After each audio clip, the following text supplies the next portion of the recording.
మోంతా తుఫాన్ పట్ల ప్రజలందరినీ కూడా రాష్ట్ర ప్రభుత్వం అప్రమత్తం చేయడం జరిగింది.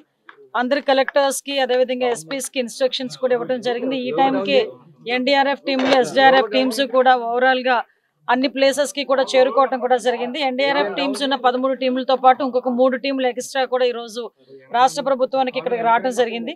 వీటితో పాటు అన్ని తుఫాన్ షెల్టర్స్ ని అదే విధంగా ఎక్కడెక్కడైతే చిన్నపిల్లల తల్లులు ఉన్నారో చంటి పిల్లలు ఉన్నారో వాళ్ళందరినీ కూడా సురక్షిత ప్రాంతాలకు తరలించడం, అదేవిధంగా ఈరోజు సివిల్ సప్లైస్ డిపార్ట్మెంట్ దగ్గర నుంచి మనకి అన్నిటికీ కూడా నిత్యావసర వస్తువులన్నీ కూడా ఆయా ప్లేసులకి తరలించడం అవన్నీ కూడా జరిగినాయి. ఓవరాల్గా కలెక్టర్స్ దగ్గర నుంచి ఎస్పీస్ దగ్గర నుంచి రాష్ట్ర ప్రభుత్వ యంత్రాంగం అంతా కూడా అటు కలెక్టర్ల దగ్గర నుంచి ఐఏఎస్ ఆఫీసర్ల దగ్గర నుంచి ఇటు కిందన విఆర్ఓ విఆర్ఏ స్థాయి వరకు ప్రతి ఒక్కరు కూడా గ్రామ సచివాలయ సిబ్బంది అందరూ కూడా అలర్ట్గా ఉన్నారు. కాబట్టి ప్రజలు భయాందోళనకు గురి కాకుండా ప్రజలు ప్రభుత్వానికి సహకరించాల్సిందిగా మనస్ఫూర్తిగా నేను కోరుకుంటున్నానండి. ఏదైతే ఈ తుఫాన్ ఏదైతే ఉందో ఇది రేపటికి కొంచెం బలపడే అవకాశం ఉంది. రేపు సాయంత్రం నుంచి నైట్ మిడ్ నైట్ లోపు ఏదో ఒక టైంలో మనకి తీరం కూడా దాటే పరిస్థితి ఉంది. యాజ్ ఆఫ్ నౌ ఇప్పుడు కాకినాడ దగ్గర తీరం దాటే పరిస్థితి ఉందని చెప్పేసి మనకందరికీ కూడా ఇన్ఫర్మేషన్ వచ్చింది. సో దట్ దానికి బేస్ చేసుకుని ఈరోజు రాష్ట్ర ప్రభుత్వ యంత్రాంగం అంతా కూడా అలర్ట్ గా ఉంది. నేను మళ్ళీ కోరుకుంటున్నా మత్స్యకారులు ఈ టైంకి ఎవరు కూడా సముద్రానికి వెళ్ళొద్దని చెప్పడం జరిగింది. వెళ్ళిన వాళ్ళందరూ కూడా సురక్షితంగా ఆల్రెడీ తిరిగి వచ్చేసిన ఇన్ఫర్మేషన్ కూడా మా దగ్గర ఉంది.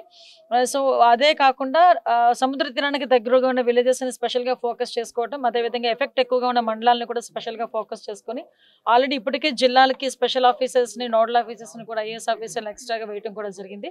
వాళ్ళందరి పర్యవేక్షణలో ఈరోజు తుఫాను ప్రభావిత ప్రాంతాలు కానీ తుఫాను ప్రభావాన్ని కానీ తట్టుకునే విధంగా ఈరోజు రాష్ట్ర ప్రభుత్వం అంతా కూడా సన్నద్ధమైంది. దీనికి ప్రజలు కూడా సహకరించాల్సిందిగా మరొకసారి కోరుకుంటున్నాను. వెళ్ళటలేదనేది ఏం లేదండి. ప్రతి ఒక్కరికి కూడా చాలా క్లియర్ గా చెప్తున్నాం. మీరు అన్నది అయితే ఒక విషయం వాస్తవమే.